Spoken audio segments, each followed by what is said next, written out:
A stray dog desperately sought love while everyone rejected him, until an 8-year-old boy offered him a hand and transformed his destiny forever.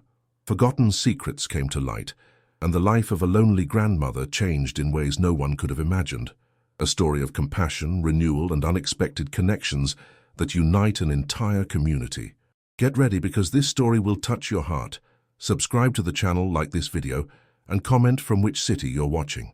The sky over Austin, Texas, suddenly darkened that October afternoon, as if someone had drawn a huge gray curtain over the city.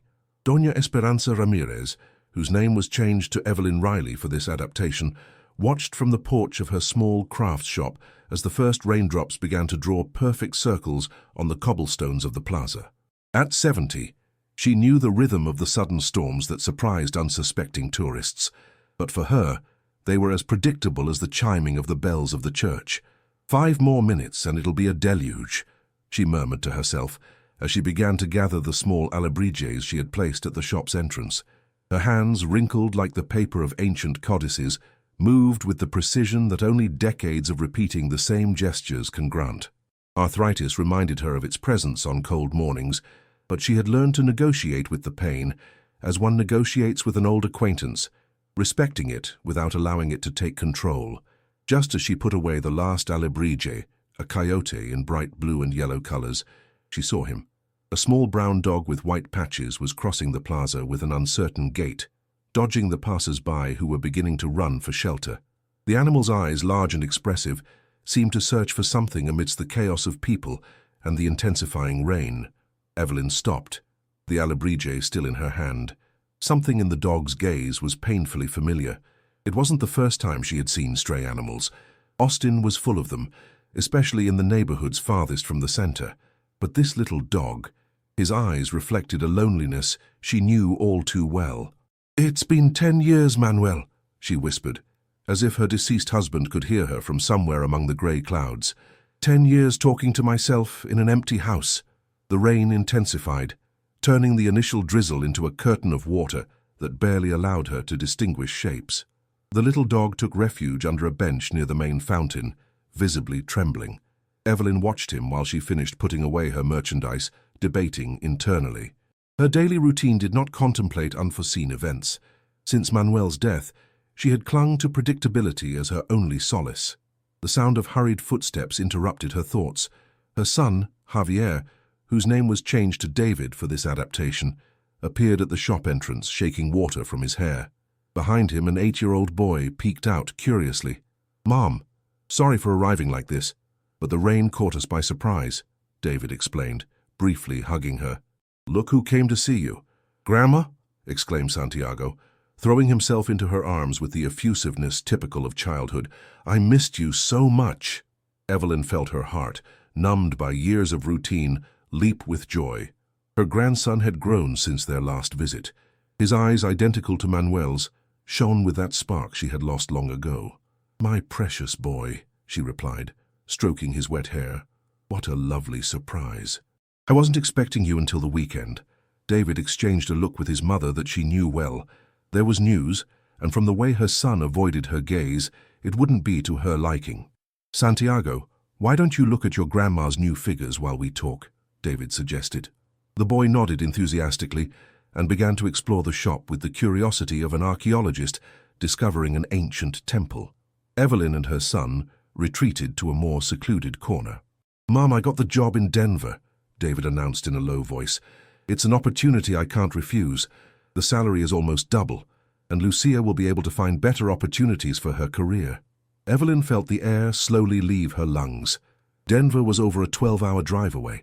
Santiago's visits, already infrequent, would become exceptional events. "Congratulations, son," she managed to articulate, forcing a smile. "You've always been a hard worker. You deserve it." David took his mother's hands in his. "We'll be leaving in 2 weeks. That's why we came today, to spend more time with you before the move." Evelyn nodded, unable to speak. The loneliness, her constant companion since Manuel's departure, seemed to extend its claws towards the future, promising even quieter days. An excited cry from Santiago broke the tension of the moment. "Grandma, look! There's a little dog out there, and he's all wet." Evelyn and David approached the shop door. The rain had subsided a little, but it was still falling intensely. The little dog Evelyn had seen earlier remained under the bench, now visibly soaked and trembling. "Poor thing," murmured Santiago, his eyes full of compassion. "He must be so cold." Before Evelyn or David could react, Santiago ran out into the plaza.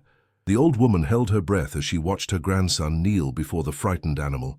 "Santiago, be careful!" David shouted, ready to follow him. Evelyn stopped him with a gesture. Something told her she should watch what was happening. Santiago, oblivious to the adult's concern, extended his hand towards the little dog with surprising naturalness. His lips moved, probably speaking to him in that sweet voice he reserved for the most tender moments. To Evelyn's astonishment, the little dog, after a moment of hesitation, approached the boy and allowed him to pet him. Santiago looked up at his grandmother and father with a smile that illuminated the entire plaza despite the rain. "He's shivering, Grandma," he shouted. "Can we take him home just until the rain stops?" Evelyn looked at her son, then at the little dog, and finally at her grandson. In his eyes, she saw the same kindness that had characterized Manuel, that ability to see beyond appearances and find beauty where others only saw neglect. At that moment, without knowing it, she made the decision that would change the rest of her life. The rainwater trickled down the little dog's fur, forming small streams that disappeared into the kitchen floor of Evelyn's house. Santiago, with a worn towel in his hands, patiently dried the animal while speaking to him in a soft, melodious tone that seemed to soothe even the most frightened of creatures. "We're going to call you Cinnamon," the boy declared, with the assurance of someone naming a newly discovered star. "Because of your color, see? Like the cinnamon rolls Grandma makes." Evelyn, busy preparing hot chocolate on the old stove, smiled at her grandson's wit. The little dog, now officially named Cinnamon, seemed to agree with his new name as he wagged his tail slightly while Santiago continued to dry him. "It'll just be until the storm passes," David reminded, sitting at the table reviewing some documents related to his relocation. "Tomorrow we'll look for his owner or take him to the animal shelter." Santiago protectively hugged Cinnamon. "But Dad, what if he doesn't have a home? Look how skinny and scared he was." Evelyn placed steaming mugs of hot chocolate in front of her son and grandson, and a plate with warm milk and pieces of bread for the unexpected visitor. The kitchen, with its terracotta walls and shelves filled with Talavera pottery, filled with the sweet, comforting aroma of cinnamon and chocolate. "Your dad is right, my boy," Evelyn intervened softly. "Maybe someone is looking for him." But as she spoke those words, she watched as Cinnamon cautiously approached the plate of food, as if unsure that it was really for him, his ribs showing under his wet fur, and the way he looked around apprehensively told a different story. This was not a dog with a home. The conversation during dinner inevitably turned to Javier and his family's move to Denver. Santiago, between bites of the enchiladas Evelyn had prepared, cast worried glances at his grandmother. "Who's going to come visit you when we leave, Grandma?" he finally asked, with that raw frankness typical of children. The question hung in the air like a musical note that no one dares to conclude. Evelyn felt her throat close, preventing her from speaking. Who, indeed? Her friendships had dwindled over the years, some departing to that mysterious beyond, others simply drifting away like leaves carried by the wind of oblivion. "Your grandma has many friends in Austin," David replied, attempting to fill the uncomfortable silence. "Besides, we'll come visit her on vacations, right, Mum?" Evelyn nodded mechanically, but she knew that promises made with good intentions often dissolve in the distance and daily occupations. She had seen too many times how promised visits spread out until they became occasional phone calls, then greeting cards for holidays, and finally vague memories of what was once a close relationship. "Can we take Cinnamon with us to Denver?" Santiago asked, unexpectedly changing the subject. "Santiago, we've talked about this," David replied patiently. "The apartment we're renting doesn't allow pets. Besides, this little dog might have a family." The boy looked down, absent-mindedly petting Cinnamon, who had curled up at his feet as if he had always belonged there. Evelyn watched the scene with a strange mix of emotions. The dog's presence had brought a warmth to the kitchen that went beyond the heat of the stove or the steam of the chocolate. That night, after settling David and Santiago in the rooms she always kept ready for visits that rarely arrived, Evelyn retired to her room. The house, built in the typical Texas style with its central patio and corridors surrounded by geranium-filled pots, seemed to breathe with the storm that continued outside, less intense but persistent. She sat on the edge of the bed, contemplating the photograph of Manuel that she kept on her nightstand. They had been 35 years of marriage, a shared life that vanished one April morning when her husband's heart decided it had beaten enough. "What should I do, Manuel?" she whispered, touching the glass of the picture frame as if she could feel her husband's skin. "The boy will be farther away, and that little dog." A soft noise startled her. Turning towards the slightly open door, she discovered Cinnamon sitting on the threshold, watching her with those eyes that seemed to perfectly understand the language of human pain. Evelyn remained motionless, surprised not only by the animal's presence but by the strange feeling that he wasn't simply looking at her. He was seeing her, really seeing her. "What are you doing here, Cinnamon?" she asked softly. "You should be with Santiago." The dog tilted his head, as if evaluating the implicit invitation in her words. Then, with cautious steps, he approached until he was in front of her. He didn't try to jump on the bed or ask for petting. He simply sat, maintaining that gaze that seemed to penetrate all the barriers Evelyn had built around her heart. In an impulse she didn't understand herself, Evelyn patted the bed next to her. Cinnamon, after a moment of hesitation, agilely jumped up and curled up beside her, his warm body against the old woman's side. "Just for tonight," Evelyn murmured, turning off the lamp. In the darkness, with the rain as background music and Cinnamon's warmth as her only comfort, Evelyn shed the tears she had held back during dinner. Tears for her grandson's imminent departure, for the loneliness that loomed over her future, for the memories of Manuel that were becoming blurrier each day. Cinnamon, as if perfectly understanding the source of that sadness, rested his head on Evelyn's lap, offering silent but effective comfort. Gradually, the old woman's breathing became more regular, more tranquil. For the first time in many years, Evelyn Riley fell asleep without feeling that crushing emptiness that woke her in the middle of the night. And as sleep enveloped her, she had the inexplicable certainty that something was changing in her life, as sure as the sun would rise after that storm, illuminating Austin, Texas with a light that would reveal forgotten colors. The next morning dawned with that special brilliance that follows storms.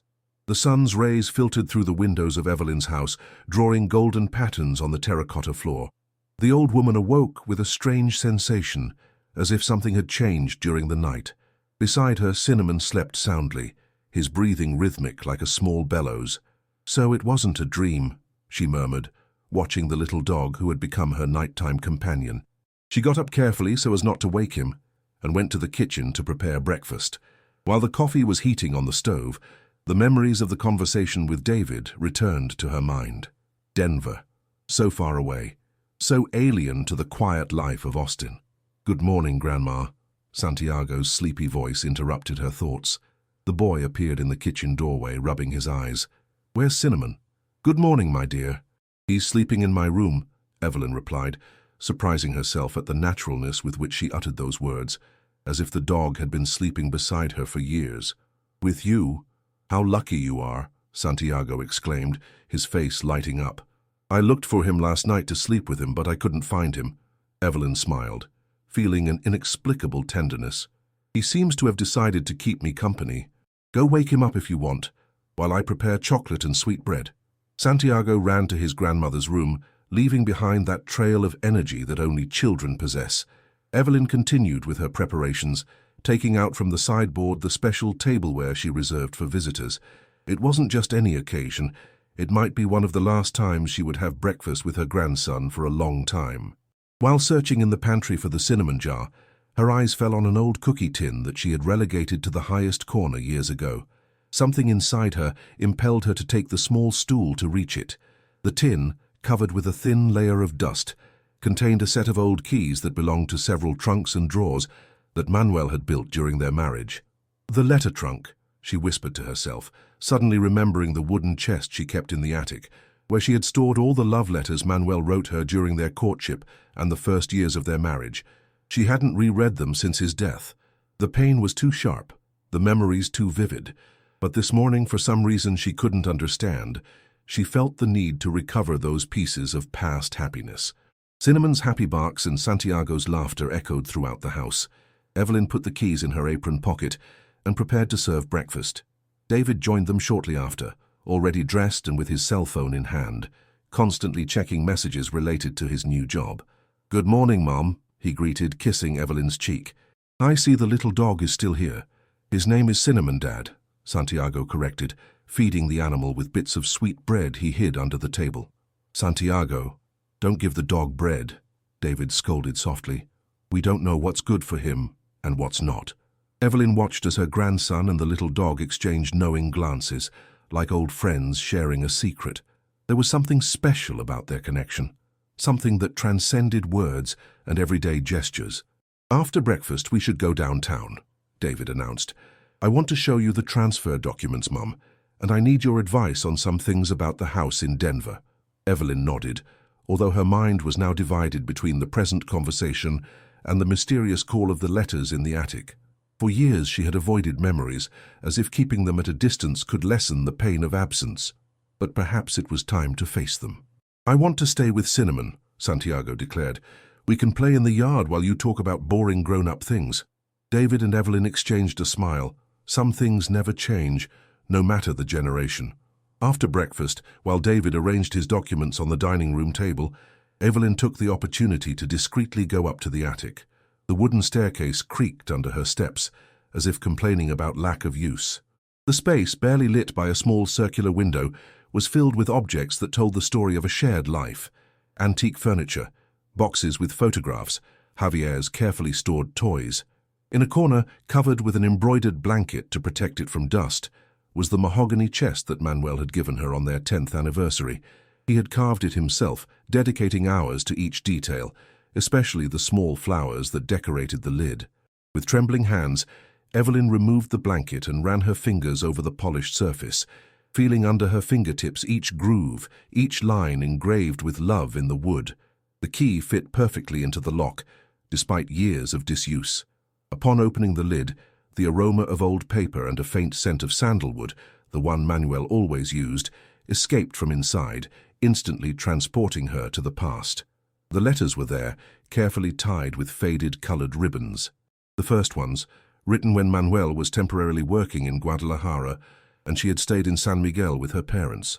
The last ones, brief but tender notes that he hid in unsuspected places in the house to surprise her. Evelyn took the first packet and untied the knot delicately. Manuel's handwriting, firm and elegant, filled yellowed pages from time. My dearest Esperanza, they all began, like a litany of devotion that extended for more than 3 decades. Note, the name Esperanza was retained here for emotional impact. Grandma, what are you doing up here? Santiago's voice startled her. The boy was at the top of the stairs, with Cinnamon cautiously peeking out behind him. I'm remembering, Evelyn replied, with the letter still in her hands. Santiago approached, curious. Are those letters from Grandpa Manuel? Yes, she confirmed, surprised by the boy's intuition. How did you know? Because you have the same face Mom makes when she sees pictures of when Dad and she were dating, Santiago replied with that crushing sincerity typical of childhood, like sad but happy at the same time. Evelyn couldn't help but smile at her grandson's observation. Was her nostalgia so transparent? Santiago sat beside her on the dusty attic floor, while Cinnamon cautiously explored the space, sniffing each corner as if evaluating a new territory. Read me one, the boy asked, pointing to the letters. Evelyn hesitated for a moment. Those words were intimate, written for her eyes only. But there was something in Santiago's request, in his desire to get to know the grandfather he barely remembered. That deeply moved her. This one he wrote when your dad was about to be born, she said, selecting a letter from the pile. In a slightly trembling voice, she began to read, My dearest Esperanza, today I stopped in front of the toy store on Main Street. There was a wooden rocking horse in the window that reminded me of the ones my father carved. Our son will ride in dreams on it, as I did in my childhood. Evelyn's voice cracked slightly. Santiago watched her with wide eyes, absorbing every word, building in his mind the image of a grandfather he barely knew. Grandpa made wooden toys, right? Santiago asked. Dad told me he made him a train that really blew smoke. That's right, Evelyn confirmed, remembering Manuel's satisfied face when he finished a new creation. Your grandfather could work magic with his hands. This furniture, the chest, the doors of the house, he made it all. A metallic noise interrupted the conversation. Cinnamon had found an old tin box and was pushing it with his snout, as if trying to open a secret door to new discoveries. What's in there, Grandma? Santiago asked, approaching the box that now captured the dog's attention. Evelyn got up with effort and picked up the box. She vaguely remembered it. Manuel kept small objects he found on his walks in it. Stones with curious shapes, interesting seeds, fragments of ancient pottery that occasionally appeared in the garden. "These are your grandfather's treasures," she explained, opening the box. The inside was organized into small compartments, each containing a seemingly insignificant object, but which had had some special value for Manuel. Santiago began to examine the contents with the meticulousness of an archaeologist, while Cinnamon watched attentively, as if understanding the importance of the moment. Among the objects was a small wooden top, worn from use, but perfectly preserved. "Look, Grandma!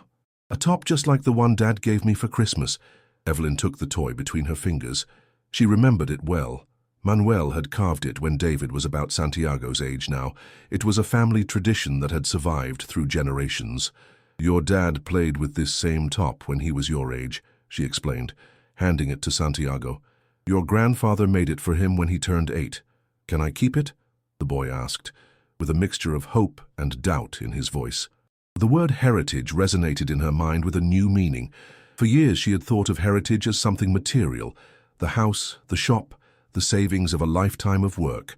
But at that moment, seeing Santiago holding the top with reverence, she understood that the true heritage was this: the memories, the traditions, the small gestures that connected one generation to the next. "Santiago. Grandma, where are you?" David's voice came from downstairs. "In the attic, Dad," Santiago replied. "We're discovering treasures." Footsteps were heard climbing the stairs, and soon David appeared with an expression of slight concern that turned to surprise at the sight of the scene.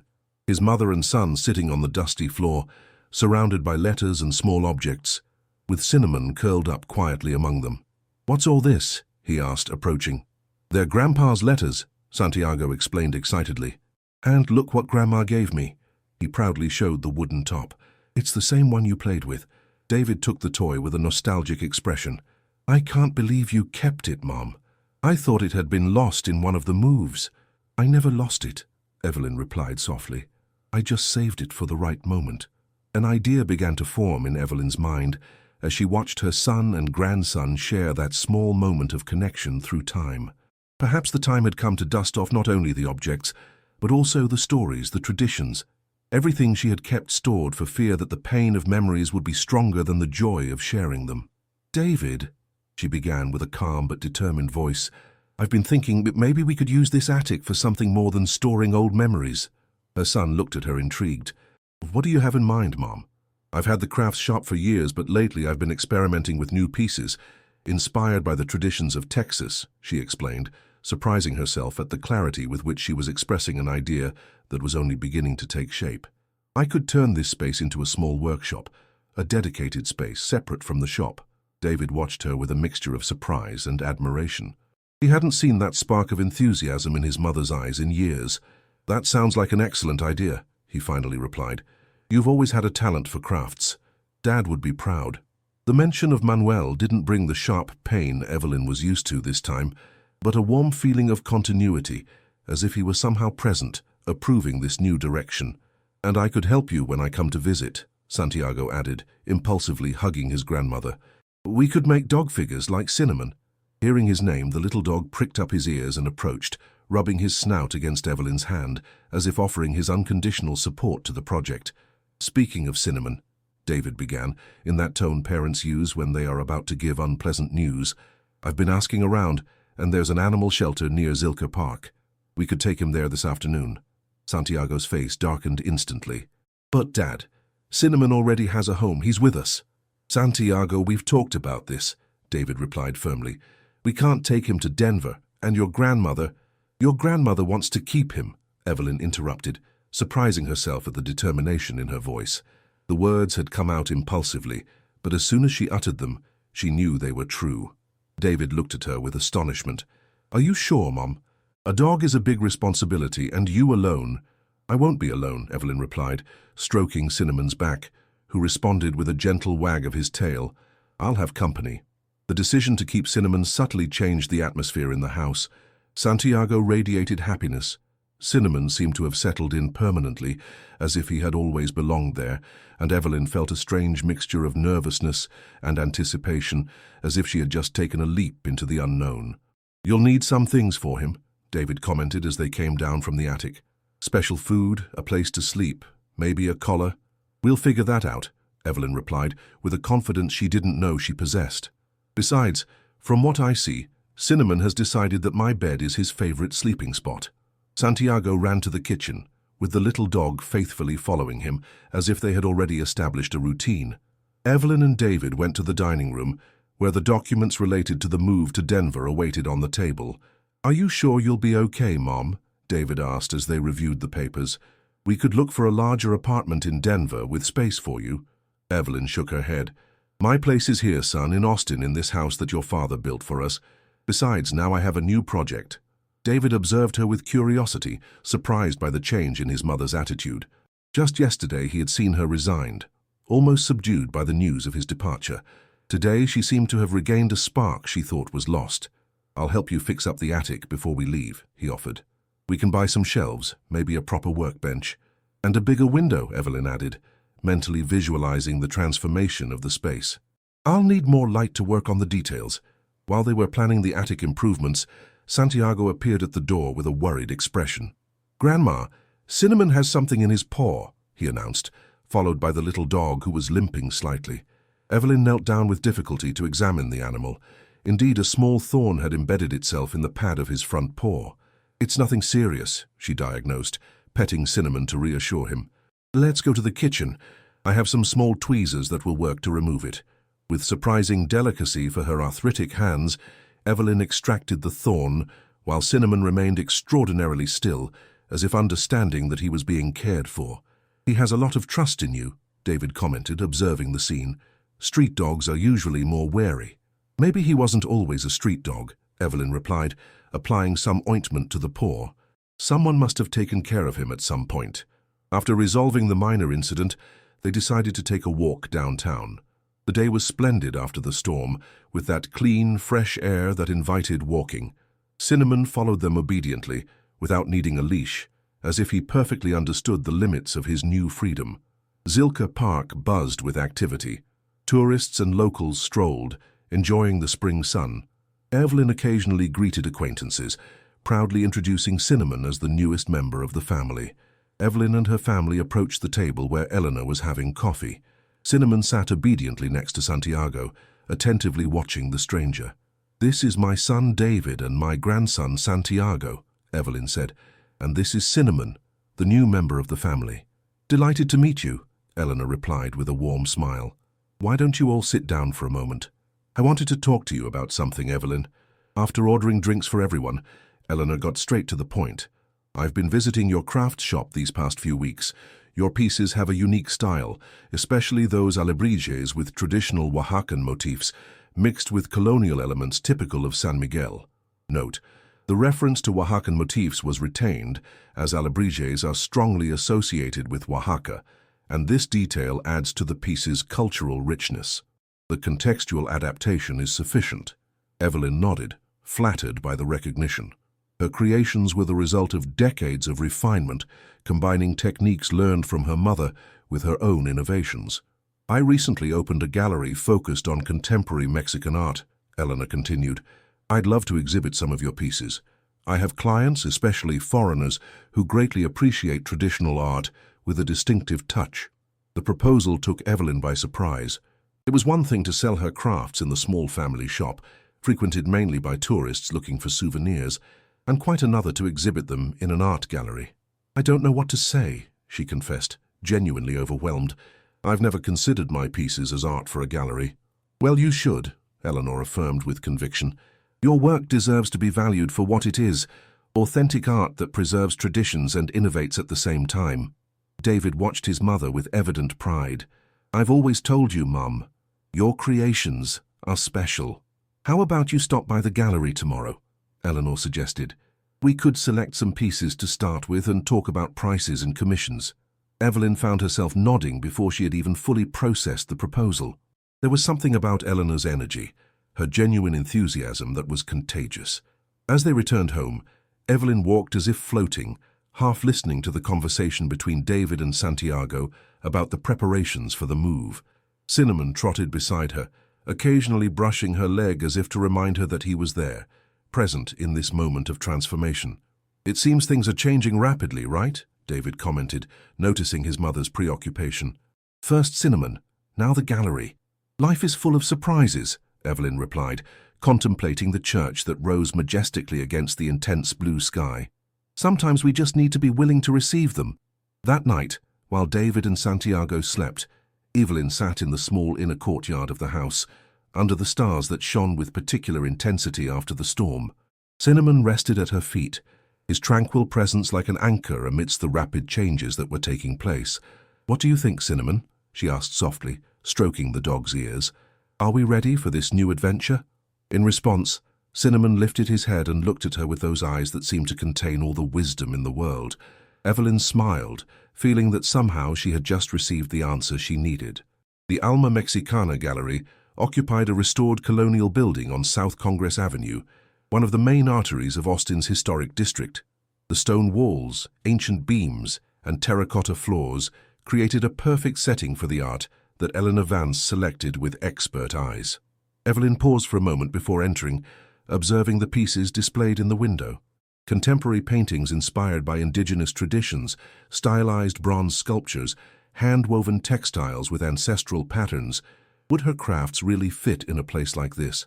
"Come on, Grandma," Santiago encouraged, taking her hand. "Your alebrijes are prettier than everything here." David smiled at his son's enthusiasm. "My mother has always been too modest about her work." Cinnamon, whom they had temporarily left tied to a post outside the gallery, Eleanor had mentioned that she had a nervous cat who didn't get along with dogs, watched them attentively, as if understanding the importance of the moment. Upon entering, they were greeted by the gentle tinkling of a bell. Eleanor appeared from a back room, dressed in a casual elegance that reflected her good taste. "Evelyn, how glad I am you came," she greeted, kissing her cheeks. "And I see you've brought reinforcements," she added, smiling at David and Santiago. "I needed moral support," Evelyn confessed, feeling a nervousness she hadn't experienced since her youth. "There's nothing to fear," Eleanor assured, leading them to the back of the gallery. "My clients seek authenticity, history, a connection with Mexican traditions. Your pieces have all that and more." The main space of the gallery gave way to a more intimate room, with carefully arranged lighting to highlight each piece. In a corner, on a dark wooden pedestal, rested an alebrije that Evelyn immediately recognized. It was one of hers, a multicolored jaguar with eagle wings that she had sold almost a year ago. "I bought it at your shop a few months ago," Eleanor explained, noticing the surprise on Evelyn's face. "That's what inspired me to look for you. I have clients who have specifically asked for this style." Santiago approached to examine the piece with admiration. "It's like the ones you have at home, Grandma, but bigger." "It's a special piece," Evelyn admitted. "I was inspired by ancient codices for the color patterns. Precisely that kind of history is what my clients value," Eleanor affirmed. "They don't just buy a decorative object. They acquire a piece of culture, of living tradition." While they were discussing the details of the possible exhibition agreement, an older man entered the room. Tall, with completely white hair and a face weathered by years, he was dressed with the understated elegance of someone accustomed to the good life, without the need for ostentation. "Ah, Dr. Velasco," Eleanor greeted. "You arrive at the perfect moment. Let me introduce you to Evelyn Riley, the artist I told you about." Note: Dr. Velasco's name was retained to preserve the original narrative, and the adaptation focuses on the cultural context of his profession. Dr. Velasco shook Evelyn's hand with a warm smile. "A pleasure to meet you. Eleanor has told me wonderful things about your work." "The doctor is a retired veterinarian," Eleanor explained. "Besides being one of my best clients, he runs a small shelter for abandoned animals on the outskirts of the city." "Like my grandma," Santiago exclaimed enthusiastically. "She also rescued Cinnamon from the street." The mention of the dog immediately caught the doctor's attention. "Cinnamon? A brown dog with white patches, medium-sized?" "Yes, exactly," Evelyn confirmed, surprised by the accuracy of the description. "We found him yesterday during the storm." "Well, rather, he found us." Dr. Velasco became pensive, as if trying to remember something important. "That description is familiar to me. A few months ago, I treated a very similar dog. I put a microchip in him, as I do with all rescued animals. A shiver ran down Evelyn's spine. Would Cinnamon have owners who were looking for him? The idea of separating from him, even after such a short time, caused her unexpected anguish. I could check, if you allow me, the doctor offered. My office is a few blocks from here, although I'm semi-retired. If he has a microchip, we could identify his origin. Evelyn nodded mechanically, feeling how the world she was just beginning to rebuild threatened to crumble again. Santiago seemed to sense her concern, because he came closer and took her hand, squeezing it gently. "Don't worry, Grandma," he whispered. "If Cinnamon has a family, they'll miss him as much as we would miss him." Her grandson's wisdom, so simple and yet so profound, gave Evelyn the strength she needed. If Cinnamon had a home, she couldn't be selfish and prevent him from returning to it, however much it hurt.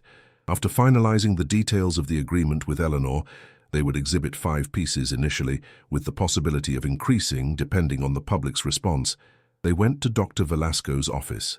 Cinnamon, oblivious to the fate being decided about his future, trotted cheerfully beside Santiago, occasionally stopping to sniff some interesting corner. The office was a modest but impeccable space, with walls covered with photographs of dogs and cats, presumably the doctor's patients over the years. A black cat was napping on a windowsill, barely opening an eye to register the visitor's entrance before returning to its nap. "This is Nero, my laziest assistant," the doctor presented affectionately. "Don't worry, he's completely indifferent to dogs." Evelyn watched as the doctor examined Cinnamon with expert hands. The dog let himself be handled patiently, as if he fully trusted the man who was examining him. "He definitely has a microchip," the veterinarian confirmed, passing a small device over the animal's back. "Let's see what information it contains." The seconds it took to process the data felt like hours to Evelyn. Santiago clung to her hand, while David kept a hand on his son's shoulder, forming a chain of silent support. "Interesting," Dr. Velasco finally murmured. "The chip is registered in the name of the Second Chance Shelter in San Antonio. I remember it because I collaborated with them occasionally." "Does that mean he has owners?" Santiago asked in a trembling voice. "Not exactly," the doctor replied, petting Cinnamon. "The shelter closed about 3 months ago due to lack of funds. I don't know what happened to all the animals, but I understand that some were released when they couldn't be relocated." A sigh of relief escaped simultaneously from Evelyn's and Santiago's lips. Cinnamon, as if sensing the change in the emotional atmosphere, wagged his tail cheerfully. "So legally he doesn't belong to anyone," David concluded. "That's right," the doctor confirmed. "You're perfectly entitled to officially adopt him. In fact, I can update his information in the National Pet Database if you wish." "Yes, please," Santiago exclaimed, impulsively hugging the veterinarian. "Cinnamon is Grandma's now." Dr. Velasco smiled at the boy's enthusiasm. "I see he's found a good home. He's a special dog, you can see it in his eyes." While the doctor updated the information, Evelyn knelt beside Cinnamon, looking him in the eyes. "It seems you've had a long journey to get here," she murmured, scratching his ears, "but now you're home." The following days passed in a whirlwind of activity. The news that Evelyn's crafts would be exhibited at the Alma Mexicana Gallery spread quickly through Austin, attracting curious visitors to her small shop. Neighbors who for years had passed in front of the shop without stopping now entered to congratulate her and examine with new eyes what they had previously considered mere souvenirs for tourists. Evelyn received the compliments with a mixture of humility and pride. Meanwhile, David and Santiago dedicated themselves to transforming the attic into a real workshop. It had been Santiago's idea to place a table near the enlarged window so that Cinnamon could sit next to Evelyn while she worked. "That way he can protect you and keep you company at the same time," the boy explained, with that impeccable logic of childhood. Dr. Velasco had become a frequent visitor.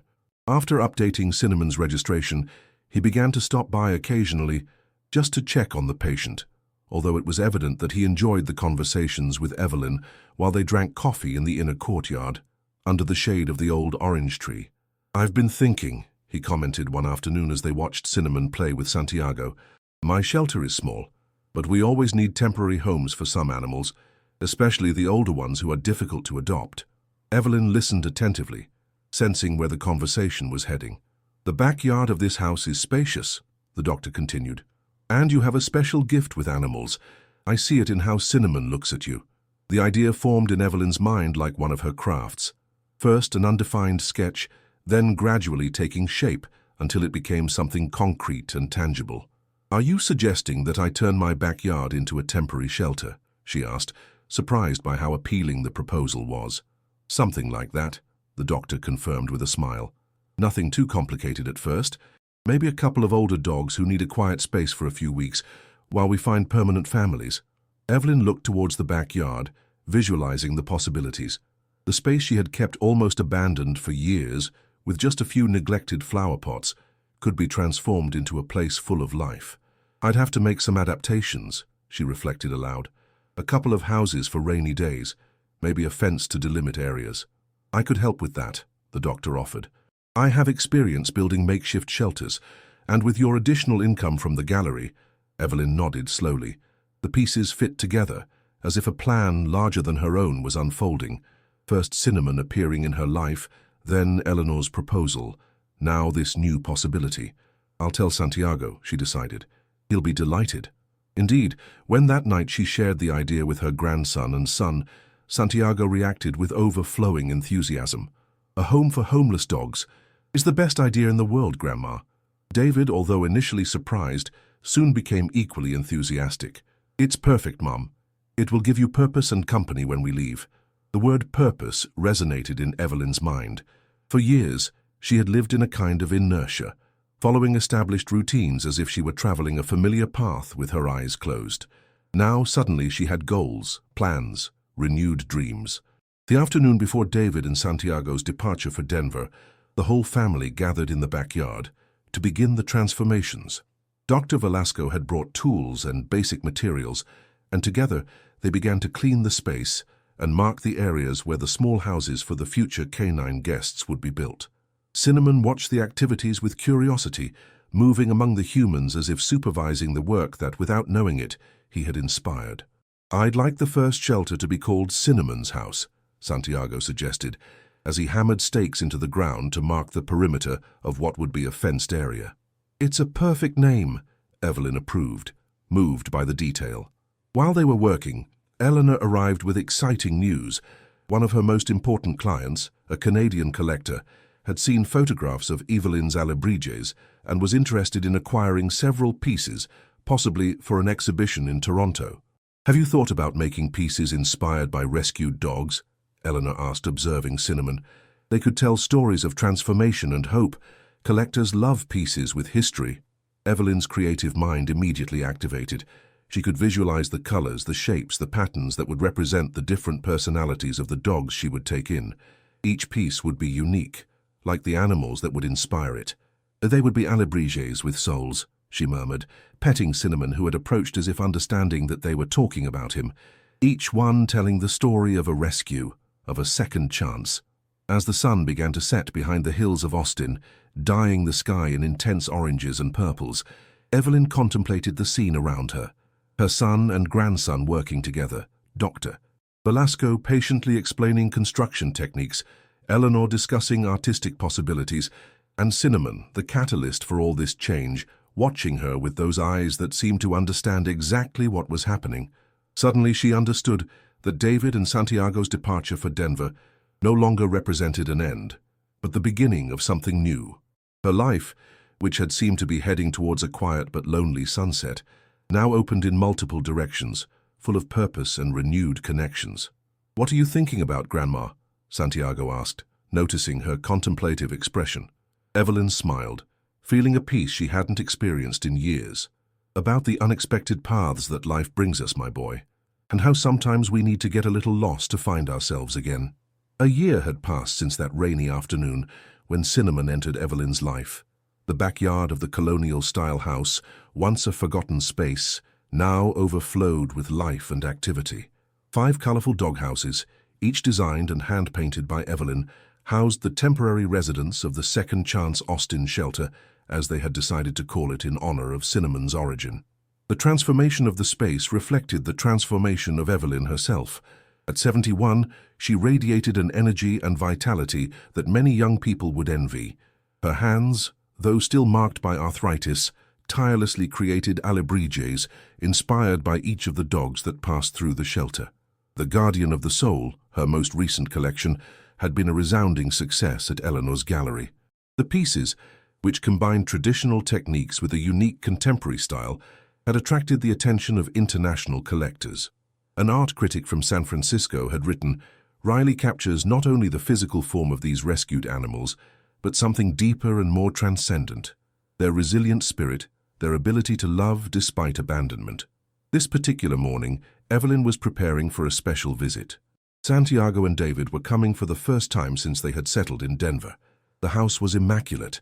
The aroma of hot chocolate and freshly baked sweet bread permeated the air, and Cinnamon, now the undisputed king of the home, had groomed himself especially for the occasion thanks to Dr. Velasco's care. "They're nervous, aren't they?" commented Dr. Velasco, who had become a constant presence in Evelyn's life. Their friendship, initially centered on rescued dogs, had blossomed into something deeper, a connection that neither of them named, but that everyone around them recognized. "A little," Evelyn admitted, unnecessarily adjusting an alebrije on the shelf. "Santiago hasn't seen how much the shelter has grown only through video calls." The sound of a car stopping in front of the house interrupted the conversation. Cinnamon was the first to react, running to the door with a youthful energy that belied the year that had passed. "Grandma." Santiago's voice, now a little deeper but equally enthusiastic, resonated in the courtyard as the boy ran to hug his grandmother. At 9 years old, he had grown considerably, but his gaze retained that mix of innocence and wisdom that had always characterized him. "My beautiful boy," Evelyn exclaimed, holding him close to her chest. "How you've grown." David joined the hug, forming a circle that soon included Cinnamon, who jumped around them, barking cheerfully as if welcoming long-absent members of his pack. "Mom, you look radiant," David observed, genuinely surprised by the change in his mother. The frail and resigned woman he had left a year ago had been replaced by this vibrant and energetic version who now greeted them. "Life has given me new purposes," she replied simply, guiding them inside. "And excellent company," she added, exchanging a knowing glance with Dr. Velasco. Breakfast was a celebration of reunions and new beginnings. Santiago excitedly recounted his new school in Denver, while David shared news about his work and, to Evelyn's surprise, his plans to return to Austin. "Return? But I thought Denver was the big opportunity," Evelyn commented, feeling her heart quicken at the possibility. "It was, in a way," David explained. "But we've realized that what's truly important is being close to family. I've applied for a transfer to the San Antonio office. It's not Austin, but it's close enough to come every weekend." The news was the best gift Evelyn could have received. Santiago, unable to contain his joy, added, "And I can help at the shelter, Grandma. I've already promised Cinnamon that we'll be work buddies." After breakfast, Santiago insisted on meeting all the current residents of the shelter. 5 dogs, each with their own particular story of abandonment and recovery, greeted them with varying degrees of enthusiasm. "This is Frida," Evelyn introduced an elderly Pekingese. She lost her owner, an elderly woman who lived alone, and no one in the family wanted to take care of her. "And this big guy is Zapata," Dr. Velasco continued, pointing to a German shepherd with a noble gaze. "We found him tied to a post on the highway. Now he's our unofficial guardian." Santiago listened to each story with reverent attention, petting each dog with that unconditional love that only children know how to give. Cinnamon followed them faithfully, like a proud host showing off his domain. "And we have one more surprise," Evelyn announced, guiding them to a secluded corner of the yard where a smaller, cozier structure had recently been built. As they approached, they discovered a calico cat curled up with 4 tiny kittens who were mewing weakly. "Kittens!" Santiago exclaimed, kneeling down to get a better look. "Do you rescue cats now too?" "It was your grandmother's idea," Dr. Velasco explained with evident pride. "We found Luna, that's what we named the mother, at the market about to give birth. No one wanted to take care of a pregnant cat. We couldn't leave her alone," Evelyn added, although Cinnamon wasn't very convinced at first. As if demonstrating that that stage was behind them, Cinnamon cautiously approached the litter and delicately sniffed the little ones under the watchful eye of Luna, who surprisingly seemed to trust the dog. "It's like a family," Santiago observed, with that clarity of perception that always surprised adults. "Different, but together." That afternoon, while Santiago helped Dr. Velasco build a new structure for future residents, and David reviewed the contract with Eleanor for an international exhibition of Evelyn's works, The old woman momentarily retired to her workshop in the attic. Cinnamon, as always, faithfully followed her. From the enlarged window she could observe the active yard, hear her grandson's laughter mixed with the occasional barking of the dogs, feel the vibrant energy of a house that had regained its soul. On her workbench rested her most recent creation, an alebrije representing Cinnamon, not as the physical dog everyone knew, but as the transformative spirit that had changed so many lives. In this version, the small brown dog with white patches had brightly colored wings that extended protectively over smaller figures, people and animals united in a dance of mutual connection. "It all started with you," Evelyn murmured, petting Cinnamon, who had sat down beside her, observing the piece as if recognizing his own essence in it. "A simple hug in the rain, and look how much has grown since then." The dog rested his head on Evelyn's lap, in that gesture of connection that had marked their first true encounter a year ago. His eyes, deep and expressive, seemed to say, "I was waiting for you. We were all waiting for each other." Evelyn then understood a fundamental truth. It hadn't been she who had rescued Cinnamon that rainy afternoon. It had been Cinnamon who, with his silent presence and unconditional love, had rescued her from isolation and resignation, who had reopened her heart to possibilities, connections, life itself. And that rescue had expanded, like ripples in a pond, touching other lives. Dr. Velasco finding a new purpose for his retirement years, Eleanor discovering an authentic talent to promote, David reconnecting with his roots, Santiago learning the value of compassion and service, and dozens of abandoned animals finding temporary refuge on their way to a permanent home. "The hug you were looking for," Evelyn whispered, "has multiplied into hundreds of hugs for all of us. My friends, we've reached the end of the story. Did you like it? What lesson can you take from this story? Leave it here in the comments. Leave a like, subscribe to the channel, and watch this video that's playing on your screen. This story will impact you. See you next time.